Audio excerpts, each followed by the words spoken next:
नमस्कार दोस्तों, आप लोग कैसे हैं। दोस्तों आईओसीएल रिक्रूटमेंट 2025 की फिर से नई भर्ती नोटिफिकेशन रिलीज कर दी गई है, जिसके बारे में आज इस वीडियो में बात करेंगे और आपको सारी इन्फॉर्मेशन स्टेप बाय स्टेप देने का प्रयास करेंगे। दोस्तों सबसे पहले क्लियर करें, आईओसीएल क्या है दोस्तों, इंडियन ऑयल कॉर्पोरेशन लिमिटेड के अंदर ये वैकेंसी निकाली गई है, जिसमें भारत के अंदर आने वाले कोई भी छात्र सभी इसमें अप्लाई कर सकते हैं, सभी इसके लिए एलिजिबल हो पाएंगे।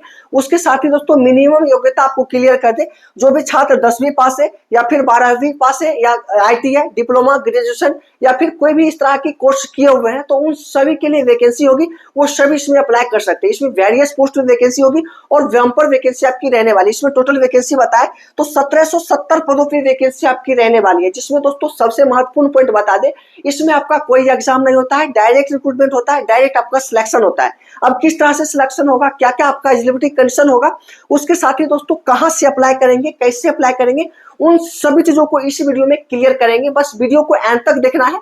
वीडियो सही लगे तो लाइक करके चैनल को सब्सक्राइब कर लेना है। चलते हैं आगे और बात करते हैं। यहाँ पे देख लीजिए, इंडियन ऑयल कॉर्पोरेशन लिमिटेड के अंदर ये वैकेंसी निकाली गई है, जो कि क्लियर कर चुके हैं, लेकिन महत्वपूर्ण पॉइंट से बात करते हैं इसमें कि किस किस रिफाइनरी में ये वैकेंसी आपकी रहने वाली है। तो दोस्तों आप क्लियर समझे तो गुवाहाटी रिफाइनरी पहला, दूसरा तो बरौनी रिफाइनरी, तीसरा गुजरात रिफाइनरी, हल्दिया रिफाइनरी, वैसे ही मथुरा रिफाइनरी और यहाँ पे पानीपत रिफाइनरी। मतलब इस तरह से सभी रिफाइनरी को अलग अलग दिया गया है। तो आप जिस भी रिफाइनरी में आप लोग अप्लाई करना चाहते हैं, सभी में से किसी में भी अप्लाई कर सकते हैं। सबका अलग अलग रहेगा, आपको जो भी नजदीक लगे, जो भी अच्छा रिफाइनरी लगे, उसमें आप लोग अप्लाई कर सकते हैं। अब दोस्तों आगे हम बात करते हैं step by step, post code क्या होगा, उसके लिए योग्यता क्या होगा, कितना पोस्ट दिया गया, उन सभी चीजों पे क्लियर बात करेंगे। लेकिन एक चीज आपको पहले ही क्लियर कर दें कि दोस्तों जो भी कैटेगरी से आप आते हैं, ठीक है, उसी कैटेगरी से आपको फॉर्म भरना है और पोस्ट कोड को आपको याद रखना है। ये चीज आप ध्यान से रखिएगा। अब बात करते हैं सबसे पहला पोस्ट कोड 101, ठीक है। इसके लिए आपका ट्रेड अप्रेंटिस होगा अटेंडेंट ऑपरेटर के लिए, ठीक है, जिसमें कि डिसिप्लिन की बात करें तो केमिकल के लिए रहेगा। इसमें मिनिमम योग्यता बात कर लेंगे दोस्तों, तो 3 ईयर का बीएससी आप कंप्लीट किए हुए हैं। बीएससी में भी एक चीज बताया गया कि मैथ, फिजिक्स या केमिस्ट्री, इन तीनों सब्जेक्ट से बीएससी किए हुए हैं, या फिर इसके अलावा इंडस्ट्रियल केमिस्ट्री से बीएससी किए हुए हैं, तो आप पोस्ट कोड फर्स्ट के लिए एलिजिबल हो पाएंगे। इसके लिए ट्रेनिंग पीरियड की बात करें दोस्तों, तो 12 मंथ की ट्रेनिंग पीरियड इसमें होगी और इसमें अलग अलग रिफाइनरी में अलग अलग इसमें पोस्ट दिया गया। जैसे गुवाहाटी की देखें तो 22 पोस्ट, वैसे ही बरौनी के 86 पोस्ट, मतलब सभी रिफाइनरी में अलग अलग पोस्ट दिए गए हैं। आप जिसमें भी एलिजिबल होते हैं, मतलब जो भी आपको अच्छा लगता है उस रिफाइनरी में आप अप्लाई कर सकते हैं।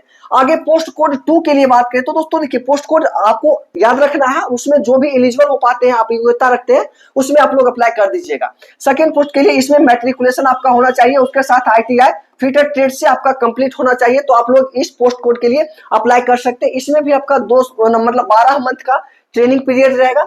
इसमें भी अलग अलग आपका पोस्ट दिया गया है, जिस भी रिफाइनरी में अप्लाई करना चाहते हैं कर सकते हैं। पोस्ट कोड 103 के लिए मिनिमम आपका योग्यता होगा 3 ईयर का बीएससी आपका कंप्लीट होना चाहिए, मैथ, फिजिक्स, केमिस्ट्री या फिर इंडस्ट्रियल केमिस्ट्री से, इन दोनों में से कोई भी बीएससी को डिग्री रखते हैं तो आप पोस्ट कोड 3 के लिए एलिजिबल हो पाएंगे। पोस्ट कोड 4 के लिए एलिजिबल बात करें तो 3 ईयर का डिप्लोमा इसमें होना चाहिए, जिसमें कि केमिकल इंजीनियरिंग या फिर पेट्रोकेमिकल या फिर केमिकल टेक्नोलॉजी इंजीनियरिंग या फिर रिफाइनरी एंड पेट्रोकेमिकल इंजीनियरिंग, मतलब इन सभी में से कोई भी योग्यता आप रखते हैं, पोस्ट कोड 4 के लिए एलिजिबल हो पाएंगे। इसमें भी 12 मंथ की आपकी ट्रेनिंग होगी। आगे हम बात करते हैं दोस्तों इसमें पोस्ट कोड 105 के लिए, ठीक है। अब 105 के लिए में देखें तो इसमें मिनिमम आपका जो होगा 3 ईयर का डिप्लोमा चाहिए, ठीक है। उसके साथ ही दोस्तों इसमें आपका 12 मंथ का इसमें भी रहेगा ट्रेनिंग पीरियड। पोस्ट कोड 5 के लिए, पोस्ट कोड 6 देखें तो 106, तो यहाँ पे देखिए दोस्तों टेक्निकल अप्रेंटिस रहेगा, डिसिप्लिन इलेक्ट्रिकल के लिए रहेगा। इसमें मिनिमम योग्यता बता दें तो जो भी छात्र 3 ईयर का डिप्लोमा किए हुए हैं, उसमें भी इलेक्ट्रिकल इंजीनियरिंग डिप्लोमा आप किए हुए हैं, इलेक्ट्रिकल एंड इलेक्ट्रॉनिक्स में इंजीनियरिंग, तो आप इस पोस्ट के लिए एलिजिबल हो पाएंगे। इसमें भी 12 मंथ का आपका ट्रेनिंग पीरियड होगा, मतलब योग्यता आप समझ लीजिए अच्छी तरीके से, ठीक है। पोस्ट कोड 7 के लिए आपका वही रहेगा, 3 ईयर का डिप्लोमा किए हुए हैं instrumentation engineering, instrumentation and electronics से या फिर इंस्ट्रूमेंटेशन कंट्रोल इंजीनियरिंग के लिए, मतलब इन सभी में से कोई भी योग्यता आप रखते हैं तो इस पोस्ट के लिए एलिजिबल हो पाएंगे। इसमें भी आपका 12 मंथ का होगा, इसमें भी पोस्ट अलग अलग दिए गए हैं। आगे पोस्ट कोड 108 के लिए भी वही रहेगा, सेक्रेटरीट असिस्टेंट के लिए 3 ईयर का बीए, बीएससी, बीकॉम कोई भी कोर्स आप किए हुए हैं, सिर्फ ग्रेजुएशन, तो आप इस पोस्ट के लिए एलिजिबल हो पाएंगे। इसमें भी आपका 15 मंथ का ट्रेनिंग रहेगा। आगे 109 पोस्ट के लिए बात करें, इसमें दोस्तों अकाउंट के लिए रहेगा, ठीक है, अकाउंटेंट के लिए 3 ईयर का बीकॉम आप किए हुए हैं, मतलब डिग्री, तो आप लोग इस पोस्ट कोड के लिए एलिजिबल हो पाएंगे। इसके लिए आपका 12 मंथ का ट्रेनिंग पीरियड होगा। आगे यहाँ पे देखिए पोस्ट कोड 110 के लिए, तो पोस्ट कोड 110 के लिए जो भी छात्र सिर्फ 12th पास है वो सभी इस पोस्ट के लिए एलिजिबल हो पाएंगे। इसमें भी 12 मंथ की आपकी ट्रेनिंग होगी 12th पास के लिए, पोस्ट कोड 101 रहने वाला, मतलब 110, ठीक है। और 111 जो लास्ट होगा, इसमें 12th पास है, उसके साथ ही स्किल सर्टिफिकेट आपके पास है, जो कि इसमें होता है डोमेस्टिक डाटा एंट्री ऑपरेटर के लिए, तो आप इसके लिए एलिजिबल हो पाएंगे। इसमें भी आपकी 12 मंथ की ट्रेनिंग होगी, मतलब आप एजुकेशन क्वालिफिकेशन को समझ गए किस पोस्ट के लिए क्या आपका होना चाहिए, तो आप जिसके लिए एलिजिबल होते हैं उसमें आप लोग अप्लाई कर दीजिएगा। उसके बाद एज लिमिट की बात करें तो थोड़ा ध्यान से देख लीजिए, मिनिमम एज आपका 18 वर्ष होना चाहिए, मैक्सिमम 24 वर्ष। 28 से 24 के बीच जो भी आते हैं अप्लाई कर सकते हैं। इसमें डेट जो आपको कैलकुलेट किया जाएगा 31 मार्च 2025 को, ये आपका 28 से 24 वर्ष पूरना चाहिए, तब आप लोग अप्लाई कर सकते हैं। इसमें इसके अलावा भी जो 3 साल और 5 साल का जो छूट मिलता है SC ST और OBC को, वो अलग से मिल जाएगा। उसके साथ ही जो फिजिकल हैंडीकैप्ड होते हैं PWD में आएंगे, उनके लिए हाईएस्ट 10 वर्ष का एक्स्ट्रा छूट इसमें दिया जाता है। आगे हम बात करते हैं, थोड़ा ध्यान से देखिएगा, इसमें डॉक्यूमेंट वेरिफिकेशन होता क्या है कि इसमें दोस्तों देख लीजिए, पहले तो आप लोग फॉर्म भरेंगे, तो उसके बाद आपका क्या होता है कि वहां पे चेक किया जाता है कौन कौन छात्र इसके लिए एलिजिबल है, उसके लिए एक मेरिट तैयार किया जाता है। मेरिट तैयार करने के बाद आपका इसमें कोई एग्जाम तो होता नहीं है, तो डायरेक्ट इसका सिलेक्शन लेना होता है। तो इसमें क्या होता है कि आपका डॉक्यूमेंट उसके बाद चेक किया जाता है, डॉक्यूमेंट आपका चेक होता है, सभी चीज फुलफिल हो जाता है, तो आपको डायरेक्ट सिलेक्शन हो जाता है। लेकिन आप समझते हैं डॉक्यूमेंट वेरिफिकेशन में क्या क्या लगेगा, इसमें एक्स्ट्रा कुछ नहीं मांगा जाता। आप देख लीजिए यहाँ पे बताया गया, सबसे पहला तो आप डेट ऑफ बर्थ जो इसमें बताए हैं उसके लिए 10th का सर्टिफिकेट आप लगा देंगे तो वही मान्य हो जाता है। उसके बाद आपका जो ये 2 से लेके 5 तक है वही चीजें रखा गया है, जो भी आपकी एजुकेशन क्वालिफिकेशन होगी सारे डॉक्यूमेंट्स को आप अपने पास ले लीजिएगा, चाहे आपका मार्कशीट हो, फाइनल सर्टिफिकेट हो, या फिर डिप्लोमा ITI ग्रेजुएशन जिस भी आप अप्लाई किए हुए हैं वो सभी सर्टिफिकेट आपके पास में रख लेना है, जिसमें कि परसेंटेज में आपका सभी मार्क्स दर्शाया हो, वो सभी सर्टिफिकेट आपके पास में रखना है। किस कॉलेज से आया है, कहाँ से आपको इशू किया गया है, वो सभी डिटेल आपको दिखना चाहिए, वो सभी सर्टिफिकेट रहेगा। वैसे ही आगे आएंगे तो यहाँ पे आप देखें दोस्तों, तो 6 नंबर में आप किस कैटेगरी से आते हैं, SC ST OBC या फिर EWS में आते हैं, जिस भी कैटेगरी से आएंगे वो कैटेगरी सर्टिफिकेट आप लगा दीजिएगा तो आपके लिए बेहतर रहेगा।